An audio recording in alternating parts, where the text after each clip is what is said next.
Very careful. When we say that home can destroy a destiny, we are not speaking a poetry. We are describing how ecosystem work. Every home is an ecosystem, a climate, a spiritual government. Inside that climate are habits, words, loyalties, unseen covenants and ways of thinking. So if a man or a woman steps into that marriage without discerning the climate, they are entering. They have stamped under a government, and that may fight everything God called them to build. So there are homes that are ruled by jealousy. There are homes where laziness has become culture. There are homes where the altar of prayer has been exchanged, for entertainment. If you enter that atmosphere, you begin to behave like that system. You begin to behave like the system. That's how someone can be vibrant in ministry while single. But the moment they marry, everything begins to die slowly. They didn't backslide in a day. No, sir. No, ma.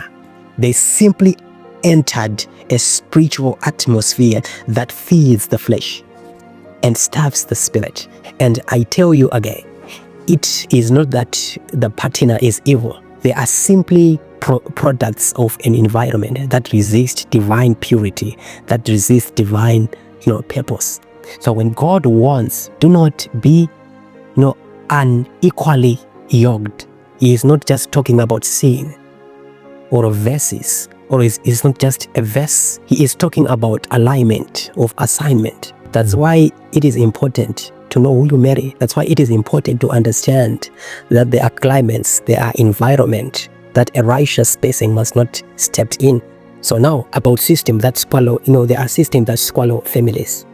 Let's look at it in the light of Africans' struggle. Our fathers traded discernment for certificates. We build schools but neglect altars. We pursued knowledge but forget wisdom. And now the system that we worship are the very ones that drain our families of peace and purpose. Look at our cities today. Degrees everywhere, but no direction. Brilliant minds, but broken homes.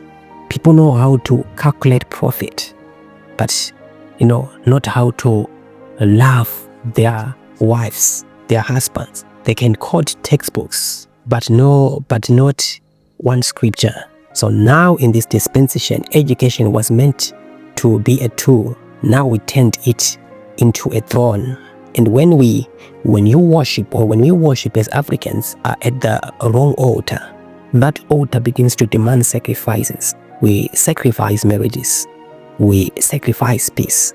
We sacrifice children. There is a lot of things that we sacrifice. Yes, sir. That is why you find men and women who are successfully in the office but failures in their homes. Their mind is trained, but their spirit is untrained. Their intelligence is sharp, but their discernment is dark. It's that like darkness, They think, destiny is a certificate. You frame and hang it on a wall. But destiny is a life. You live under the government of God. So as a man, you must submit under that government. Now, if you are hearing me, this is where it gets deeper.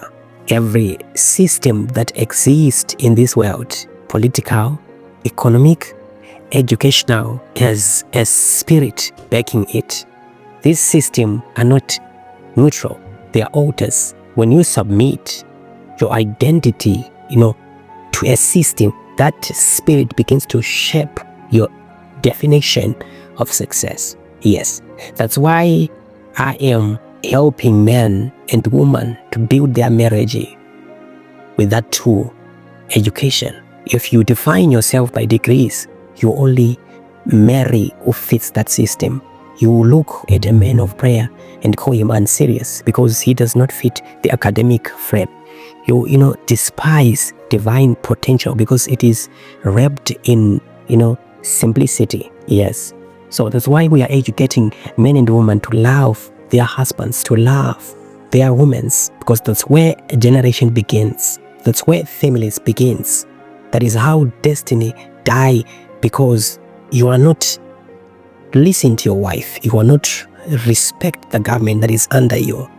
Yes, that's why purpose are buried, because when purpose is buried under pride, and pride is decorated with degree, the spirit of destiny begins to suffocate.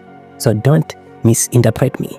I urge you to start, expand your mind, but let the Spirit of God remain Lord over your definition of success. Read but still yielded, grow but still humble, because God cannot use a man who worships at the altar of self-definition. You must understand this mystery and able for you to build the strong foundation of your marriage, the strong foundation of your children, the strong foundation of the next generation. Let me show you something prophetic. Every time you elevate a system above God, that system begins to demand worship. So don't elevate immorality, cheating.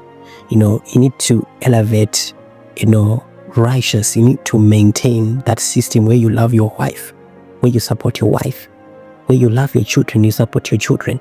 Elevate that, then you begin to see the flow of divine blessings in your life. Thank you.